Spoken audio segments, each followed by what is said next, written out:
Leader Thune, Speaker Johnson, Leader Schumer, Leader Jeffries, members of Congress, and distinguished guests. It is an honor to be with you this afternoon, and to Jack, Chip, Jeff, Amy, and Jason, and all the other members of the Carter family. On behalf of the American people, Doug and I offer our deepest condolences. Being with you today, I'm reminded of the enduring words of a favorite hymn. May the works I have done speak for me. Today we gather to celebrate the life of a man whose works will echo for generations to come. A man from Plains, Georgia, who grew up without electricity or running water and served as the 39th President of the United States of America and lived every day of his long life in service to the people. President James Earl Carter, Jr. So I was in middle school when Jimmy Carter was elected president, and I vividly recall how my mother admired him, how much she admired his strength of character, his honesty, his integrity, his work ethic and determination, his intelligence, and his generosity of spirit.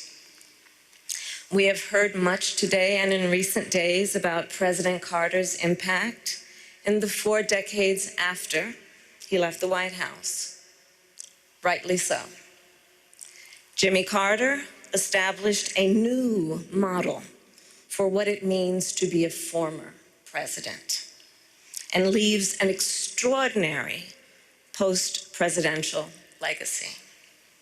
From founding the Carter Center, which has helped advance global human rights and alleviate human suffering, to his public health work in Latin America and Africa, to his tireless advocacy for peace and democracy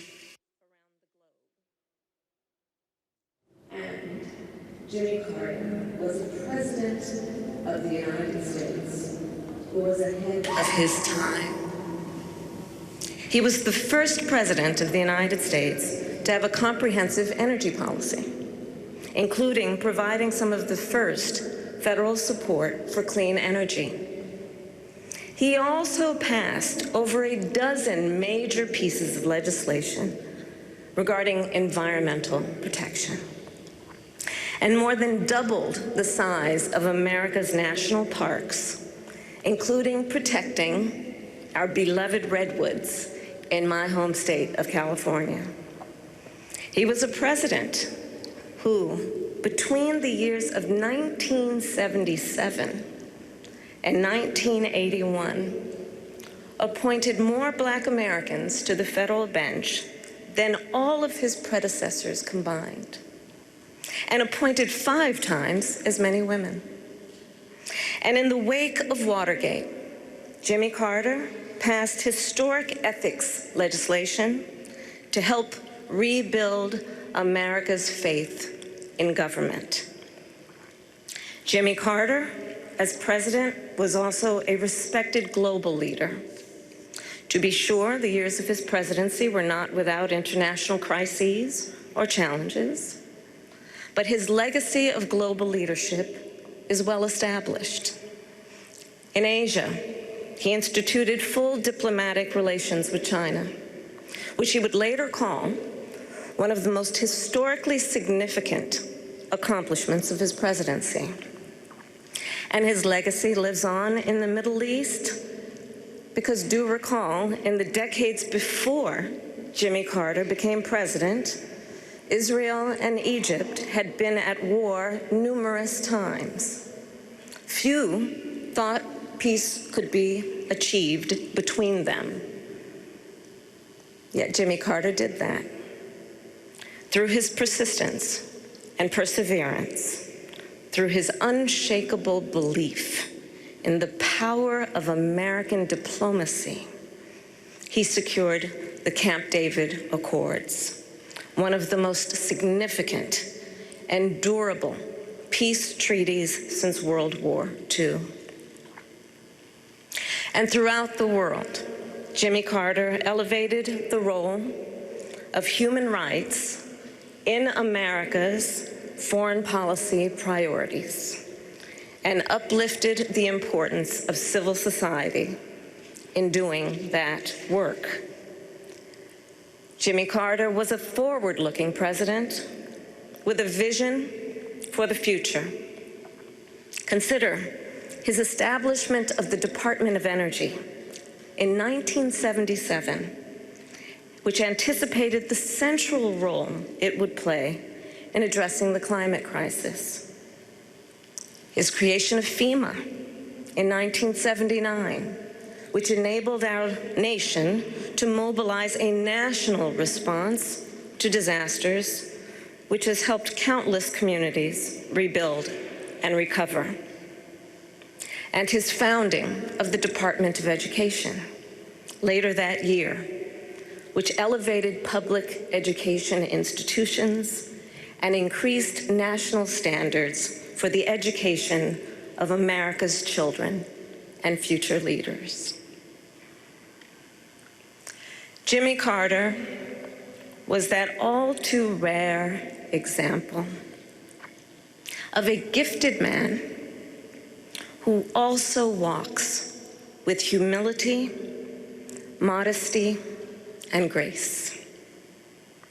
Recall the stories from the 1976 campaign about how he slept in the homes of his supporters to share a meal with them at their table and to listen to what was on their minds. How on their first trip for Habitat for Humanity, Jimmy and Rosalynn rode the bus with the other volunteers. And when the group stopped for the night to stay at a local church, Jimmy and Rosalynn gave their private room to a young couple who had put off their honeymoon to join the trip. And with the other volunteers, they then slept on the floor of the church basement.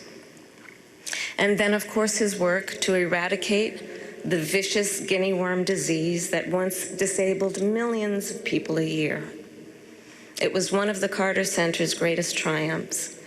And Jimmy Carter, of course, given his nature, attributed its success not to his own leadership, but to the thousands of everyday Africans who were on the ground doing the work.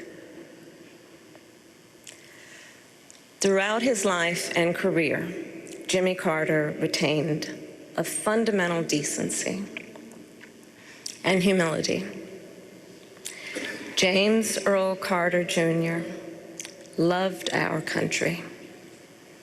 He lived his faith, he served the people, and he left the world better than he found it.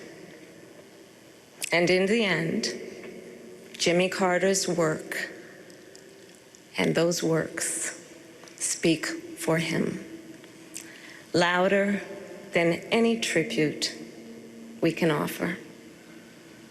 May his life be a lesson for the ages and a beacon for the future.